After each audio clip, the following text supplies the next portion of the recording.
Ito mas maganda. Lumang recipe ang tampok sa ating midnight snack, Vicky. Ano? Itong putahe na sinasaing daw pero hindi naman kanin, kundi isang uri ng isda.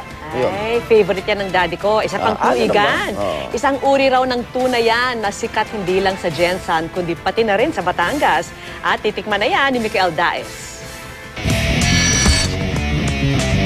Sinaing na kanin, pero sinaing na ulam din?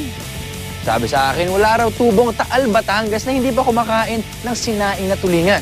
I smell something fishy tonight, and I think it's right over there. Let's go. Ang sinaing na tulingan ay isa lamang daw sa pinakamatandang recipe ng mga Pinoy. Hindi matukoy ng mga Batanggenyo kung paano ito naimbento, pero ang sigurado, nakagisnan na nila ang ulam na ito.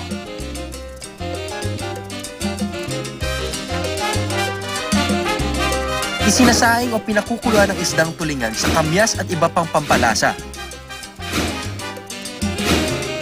Mas malinamnam daw ang tulingan kapag iluluto gamit ang palayok o clay pot. Hindi raw kasi sumisingaw ang flavor nito dahil sa maliit na bunganga ng palayok.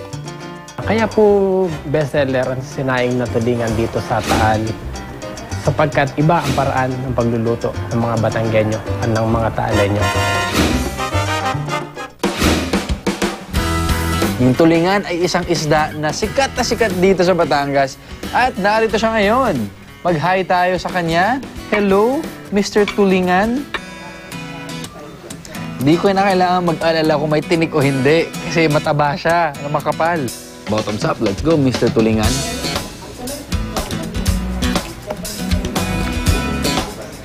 Ito pa lang, solve na ako. Napaka-fresh niya, tapos hindi siya malansa.